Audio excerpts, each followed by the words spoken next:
Good morning, student. It's our last lecture of D&F. इस chapter में कुछ point मुख्य हैं, यानी कि that are the few points are important to memorize, चाहे वो किसी के लिए बोले। पहला पॉइंट है enthalpy of atomization. Transition metal possess high enthalpy of atomization because of high tendency to form strong metallic bond. यहाँ पे ट्रांजिशन मेटल का नाम दिया है, नाम टीचर FECRMN कुछ भी लिख सकता है। Why FE have more enthalpy of atomization, why CR have फलाना, वाई MN हैव, तो सबसे बड़ा आंसर क्या है? Because strong metallic bond. Next है form coordination compound. Coordination compound complex compound because the transition metal can easily provide vacant 3d orbital to a molecule or an ion or ligand to donate their lone pair to form a dative bonds. Third option, interstitial compound. Take an example of iron. Consists of similar kind of atom. When the atoms are regularly arranged in a given lattice point of a space of a three-dimensional, a few space left vacant, that is called interstitial site, and that interstitial site is occupied by the small size like carbon, boron, etc. इसलिए बनाता है interstitial compound. जैसे मान लो कि pure gold chain बहुत ही हल्की होती है, उसको दांत से भी काट सकते हो, मगर उसमें 1% कॉपर मिला दो, that will strong. Act as catalyst because of variable oxidation state, unpaired electron, high effective charge, small size. Due to small size, it can provide large surface area for reactant to react to form a product. Next, act as paramagnetic because of unpaired electron present in 3d orbital.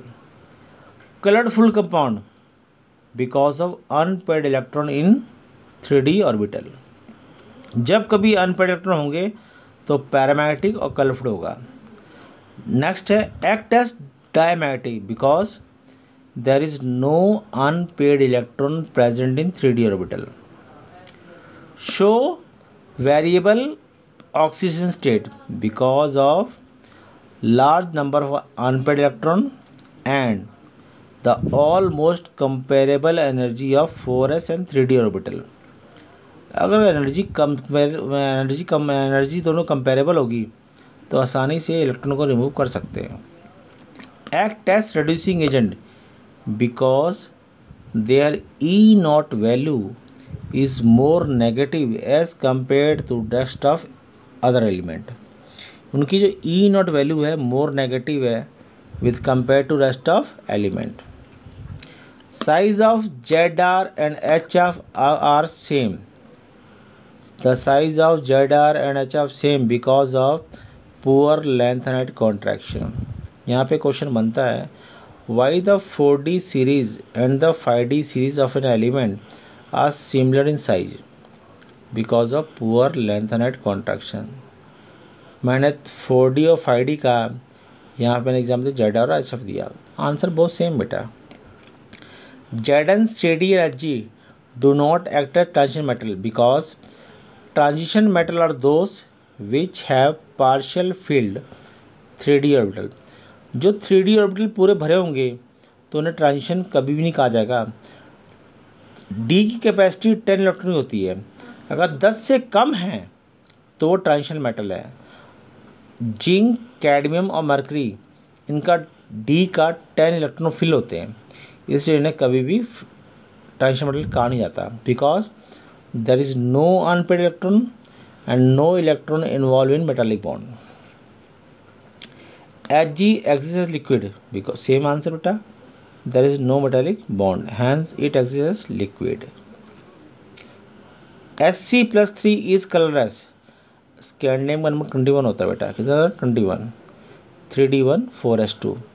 अब d से एक चला गया ऐसे दो, तो D doesn't have any unpaired electron, hence it is colourless.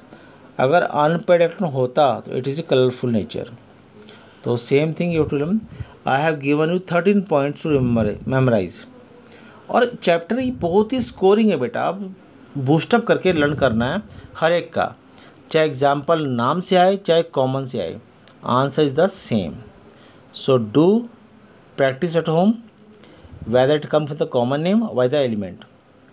Take care, stay at home, remain safe, and have a nice day. Thank you.